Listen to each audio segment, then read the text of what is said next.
పూర్తి వివరాలు చూసే ముందు మా ఛానల్ ని సబ్స్క్రైబ్ చేయడం మర్చిపోకండి. శ్రీ గురుభ్యో నమః. శ్రీ మహాసరస్వత్యై నమః. ఓం నమః శివాయ. నారాయణ శాస్త్రి ఆస్ట్రాలజీ ఛానల్ వీక్షిస్తున్నటువంటి ప్రేక్షక మహాశీలకు స్వాగతం, సుస్వాగతం. ఈరోజు మనము ఏ రాశిలో జన్మించినటువంటి వారు ఏ దేవుడికి ఎలాంటి తాంబూలం సమర్పించి వేడుకుంటే సమస్తమైనటువంటి ఈతి బాధలు, ఆర్థిక బాధలు, ఆరోగ్య సమస్యలు అన్నీ కూడా నయమైపోతాయి అనేవి తెలుసుకుందాం. చాలామంది, చాలా రాశి వాళ్ళు, చాలా నక్షత్రాల వాళ్ళు ఏమడుగుతూ ఉంటారంటే, నేను ఏ దేవుణ్ణి ప్రార్థించాలి, నేను ఏ దేవుణ్ణి పూజించాలి, వేటితో పూజించాలి, వేటితో పూజిస్తే నాకు అనుకూలంగా ఉంటుంది, నేను అసలు ఈ దేవుణ్ణి పూజించవచ్చా, పూజించకూడదా అని ఇట్లా అనేక మందికి అనేక రకాలైనటువంటి డౌట్స్ ఉంటూ ఉంటాయి. క్వశ్చన్స్ వాళ్ళే మసరపడుతూ ఉంటారు. ఎవరిని అడగాలో తెలియక, ఏం చేయాలో తెలియక బాధపడుతూ ఉంటారు. కానీ ఇలా ఈ మనసులో ఈ రకమైనటువంటి బాధ, అంటే నేను ఎవరిని పూజించాలో తెలియకుండా చేస్తున్నటువంటి పూజ వలన వాళ్ళు ఎంత గొప్పగా చేసినప్పటికీ దాంట్లో ఆత్మశుద్ధి లేకపోవటం వల్ల పరిపూర్ణమైనటువంటి ఫలితాన్ని వాళ్ళు పొందలేకపోతూ ఉంటారు. కారణం ఏంటంటే, మనం చేసేటటువంటి పని మీద ఫస్ట్ నమ్మకం ఉండాలి. మనం ఏ దేవుణ్ణి అయితే పూజిస్తున్నామో వారి మీద మనం నమ్మకం పెట్టుకోవాలి. ఆ నమ్మకం లేకుండా నేను చేసేటటువంటి, కొంతమంది వెంకటేశ్వరాన్ని పూజిస్తారు, కొంతమంది నరసింహస్వామిని పూజిస్తారు, కొంతమంది శివుణ్ణి పూజిస్తారు, కొంతమంది అమ్మవారిని పూజిస్తారు. కానీ ఇలా ఎవరిని పూజిస్తున్నాము అంటే, నాకు ఈ దేవుడు కరెక్టా కాదా అనేటటువంటి విషయంలో చాలా కన్ఫ్యూజన్స్ ఏర్పడుతూ ఉంటాయి. అలా కాకుండా అసలు మీ రాశి ఏమిటి, మీ రాశి ప్రకారం మీకు ఏ దేవుణ్ణి ఎలా పూజిస్తే బ్రహ్మాండమైనటువంటి ఫలితాలు పొందుతారనే విషయం మనం ఇక్కడ తెలుసుకుందాం. ప్రధానంగా మనం ఎవరినైనా పెద్దవాళ్ళని ప్రసన్నం చేసుకోవాలి అంటే వారికి తాంబూలం సమర్పిస్తాం. తాంబూలం అనేటటువంటిది మనము వారికి ఇచ్చేటటువంటి గౌరవ మర్యాదలకు చిహ్నం. అది మనం ఇంట్లో ఏదైనా పూజ చేసుకున్నా కూడా పూజలో మనకి ధూపదీప నైవేద్యాలు అయిపోయిన తర్వాత తాంబూలం సమర్పిస్తాం. అలానే మేషరాశిలో జన్మించినటువంటి వారు తాంబూలం అంటే ఏంటి, తమలపాకులు, వక్కలు, ఈ రెండింటిని కలిపితే తాంబూలం అంటారు. మేషరాశిలో జన్మించినటువంటి వారు తాంబూలంలో, అంటే తమలపాకులు, వక్కలు కలిపి దాంట్లో మామిడి పండును ఉంచి మంగళవారం రోజున కుమారస్వామిని కనుక ప్రార్థించినట్లయితే ఈతి బాధలు తొలగిపోతాయి. మంగళవారం రోజున తాంబూలంలో మామిడి పండును పెట్టి కుమారస్వామిని కనుక ప్రార్థించినట్లయితే మేషరాశి వారికి సంబంధించినటువంటి ఏలినాటి శని కానీ, అష్టమ శని కానీ, అర్ధాష్టమ శని కానీ, ఆరోగ్య సమస్యలు కానీ అన్నీ తొలగిపోతాయి. అలానే వృషభ రాశిలో జన్మించినటువంటి వారు తాంబూలం అంటే తమలపాకులు, వక్కలు, ఈ రెండింటినీ కలిపితే తాంబూలం అంటాం. దాంట్లో మిరియాలు ఉంచి మంగళవారం పూట రాహువును గనక ప్రార్థించినట్లయితే కష్టాలు తీరిపోతాయి, సుఖ సంతోష కలుగుతాయి, కీర్తి ప్రతిష్టలు కూడా కలుగుతాయి.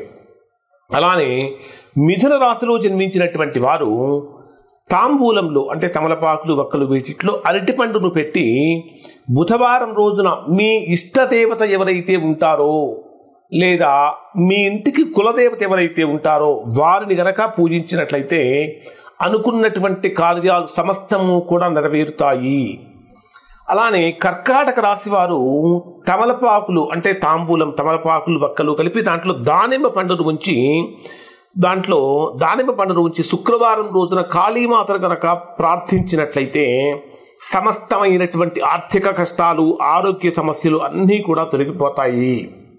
అలానే సింహరాశిలో జన్మించినటువంటి వారు తమలపాకులు, వక్కలు, దాంట్లో అరటిపండు నుంచి గురువారం రోజున మీ ఇష్టదేవతను లేదా మీ కులదేవతను కనుక ప్రార్థించినట్లయితే అద్భుతమైనటువంటి ఫలితాన్ని పొందుతారు. ఎక్కడా శత్రు సమస్యలు ఉండవు. అంటే రోజు రోజుకి వీరి యొక్క అభివృద్ధి బ్రహ్మాండంగా పెరుగుతూ ఉంటుంది. అలానే కన్యారాశిలో జన్మించినటువంటి వారు తమలపాకులో మిరియాలు ఉంచి గురువారం రోజున దత్తాత్రేయ స్వామిని కనుక పూజించినట్లయితే సమస్తమైనటువంటి దుఃఖాలు కూడా దూరం అయిపోతాయి. లేదా సాయిబాబాను పూజించినా కూడా సమస్తమైనటువంటి దుఃఖాలు దూరం అయిపోతాయి. తులారాశిలో జన్మించినటువంటి వారు తమలపాకులు, వక్కలు కలిపి దాంట్లో లవంగాలను పెట్టి లక్ష్మీదేవిని కనుక ప్రార్థించినట్లయితే అనుకున్నటువంటి కార్యక్రమాలు మొత్తము కూడా సిద్ధిస్తాయి. లేదా మీ ఇంటి దేవతను, మీ గృహం అంటే మనకి ఇంటికి ఒక దేవత ఉంటారు, వాళ్ళని కనుక ప్రార్థించినట్లయితే మనకు అన్నీ కూడా సిద్ధిస్తాయి.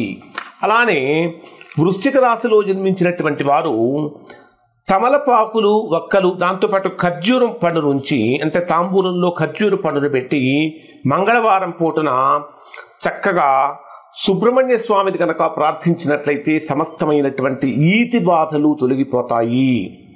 ధనుర్రాశిలో జన్మించినటువంటి వారు తాంబూలంలో కలకండను పెట్టి, కలకండ అంటే పంచదార కంటే కొంచెం గట్టిగా ఉంటుంది, కలకండను పెట్టి గురువారం రోజున కనుక మీ ఇష్టదేవతను ప్రార్థించినట్లయితే సమస్తమైన సుఖ సంతోషాలు పొందుతారు. ప్రధానంగా ధనుర్రాశిలో జన్మించినటువంటి వారు విష్ణుమూర్తి ఆరాధన చేయటం వలన కానీ, లేదా సాయిబాబా ఆరాధన చేయటం వలన కానీ మంచి ఫలితాలు పొందుతారు. మకర రాశిలో జన్మించినటువంటి వారు తమలపాకులో బెల్లం ముంచి శనివారం రోజున కనుక కాళీమాతను కనుక పూజించినట్లయితే అసలు వీరికి నిరంతరం పడుతున్నటువంటి కష్టాలు మొత్తము కూడా తొలగిపోతాయి. కుంభరాశిలో జన్మించినటువంటి వారు తమలపాకులో నెయ్యిని ఉంచి శనివారం పూట కాళీదేవతను కనుక పూజించినట్లయితే, కాళీమాతను కనుక పూజించినట్లయితే సమస్త దుఃఖాలు కూడా తొలగిపోతాయి. మీనరాశిలో జన్మించినటువంటి వారు తమలపాకులు పంచదార ఉంచి ఆదివారం పూటన సూర్య భగవానుడి కనుక ప్రార్థించినట్లయితే సమస్తమైనటువంటి దోషాలు తొలగిపోతాయి. ఇప్పుడు మనం ఇప్పటిదాకా ఏం చెప్పుకున్నామంటే మేషరాశి నుంచి మీనరాశి వరకు తాంబూలంలో ఏదైనా ఒక పర్టికులర్ వస్తువులు పెట్టి మీ ఇష్టదేవతను ప్రార్థించమని చెప్పాం. ఇప్పుడు ఒక ప్రశ్న ఏమిటంటే ఈ తాంబూలం ఏం చేయాలి? మనం తాంబూలం దేవుడి దగ్గర పెడతాం, దేవుడి మందిరంలో పెడతాం, చక్కగా నమస్కారం చేసుకుంటాం.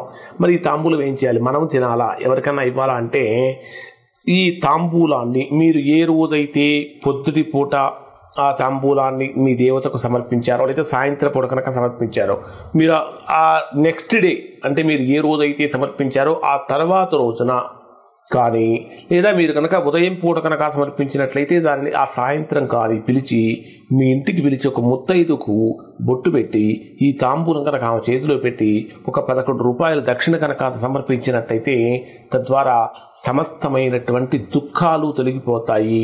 ఖచ్చితంగా ఆ రాశి వారు, ఏ రాశి వారైతే ఈ పరిహారం చేస్తారో ఆ రాశి వారికి గ్రహచార అంటే గోచార రీత్యా ఏర్పడుతున్నటువంటి, గోచార రీత్యా అంటే ప్రస్తుత గ్రహాల యొక్క స్థితిగతుల యొక్క కారణం చేత కొన్ని ప్రతికూలతలు కలుగుతూ ఉంటాయి.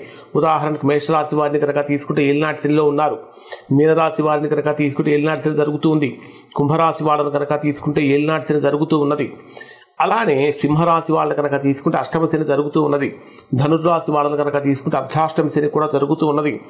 ఇలా రకరకాలైనటువంటి శని ప్రభావంతో ఉన్నటువంటి వారికి, అంటే గోచార రీత్యా ప్రతికూలతలు కలుగుతున్నటువంటి వారికి కూడా ఈ తాంబూలం మీ ఇష్టదేవతకు సమర్పించి ఆ తర్వాత దానికి ముత్తైదుకు ఇవ్వటం వలన అన్ని రకాలైన దోషాలు తొలగిపోయి బ్రహ్మాండమైన ఫలితాన్ని పొందుతారు. ఇవి కేవలం నేను చెప్తున్నటువంటి మాటలు కాదు, ఇవి తాళపత్ర గ్రంథాలలో రాసినటువంటి రహస్యాలు. శుభం.